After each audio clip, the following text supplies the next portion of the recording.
que l'Institut français de Guinée. L'Institut français, c'est un opérateur culturel du ministère des Affaires étrangères et il intervient en Guinée à côté du centre culturel franco-guinéen avec des missions qui sont des missions particulières, c'est-à-dire il intervient pour la promotion des études en France, c'est Campus France, et puis il intervient également pour la promotion de la langue française. Alors évidemment, vous me direz, nous sommes dans un pays francophone. Mais précisément, la demande de perfectionnement en français est très forte ici. Elle est essentiellement dans deux directions. La première direction, c'est l'alphabétisation. En quoi consiste l'alphabétisation? L'alphabétisation consiste à apprendre à lire et à écrire. Moi, je travaille essentiellement avec un public d'adultes. Nous savons qu'en Guinée, il y a encore près ou plus que 65% d'analphabètes.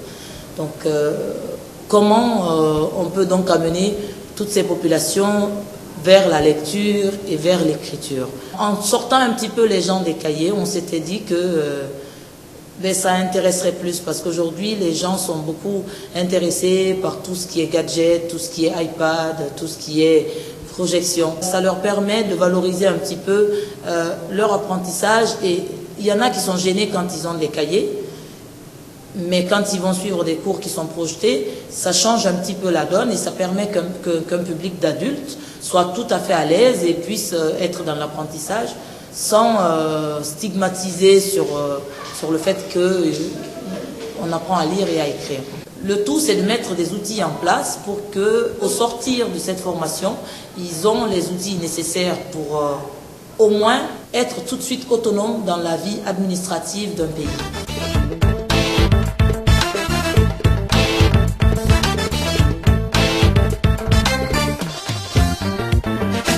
Et puis, il y a une autre direction dans laquelle nous travaillons. Nous développons une offre donc en direction des entreprises et des administrations. C'est-à-dire nous nous adaptons au monde professionnel. Nous améliorons la qualité du français dans les hôtels, dans les administrations, à l'Assemblée nationale, par exemple, aussi dans les tribunaux. Nous sommes intervenus pour aider les greffiers dans la prise de notes. Nous sommes intervenus aussi auprès des assistants parlementaires. Nos apprenants, et c'est très important, n'ont pas l'impression de revenir à l'école. Ils sont dans un contexte professionnel et donc ils améliorent leurs connaissances professionnelles, leur vocabulaire technique, voire même les postures, les gestes qu'il faut adopter pour le français, par exemple du tourisme. Alors, à l'Espace Langue et Formation numérique, nous avons différents types de cours.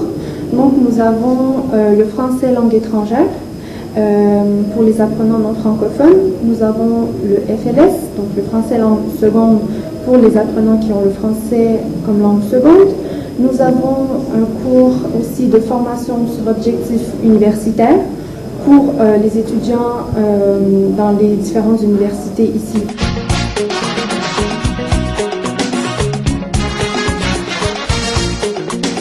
Le FOU, formation lui sur objectifs universitaires, est destiné à ces étudiants désireux d'aller étudier dans des pays francophones tels que la France. Donc à travers cette formation, nous allons travailler l'élaboration du CV, de la lettre de motivation, la présentation, l'argumentation, la synthèse de documents. Le FLE est lui plutôt destiné à ces personnes qui n'ont pas le français pour langue première. Alors mes sources d'inspiration, c'est TV5 Monde. Je pars à partir de ces reportages, de ces documentaires qu'on passe sur le site TV5 Monde, Le Point du FLE, d'autres sites encore. Évidemment, nous n'oublions pas tous ceux qui veulent tout simplement passer un examen de langue française pour évaluer leur niveau. Nous offrons aussi des attestations ou des diplômes. Donc, pour l'attestation, nous avons le test de connaissance du français qui se décline en 4 catégories.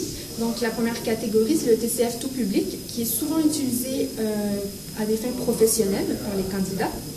Nous avons le TCF Québec et le TCF ANF pour l'immigration Québec et l'immigration française. Et nous avons aussi le TCF DAP qui est destiné aux étudiants non francophones. Ensuite, nous avons aussi les diplômes d'ELF et d'ALF.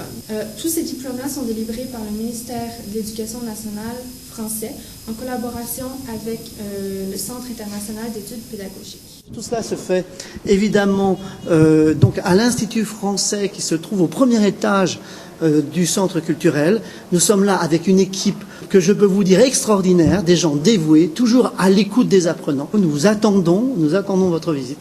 Premier étage du CCFG. Merci bien et donc à bientôt. Au revoir.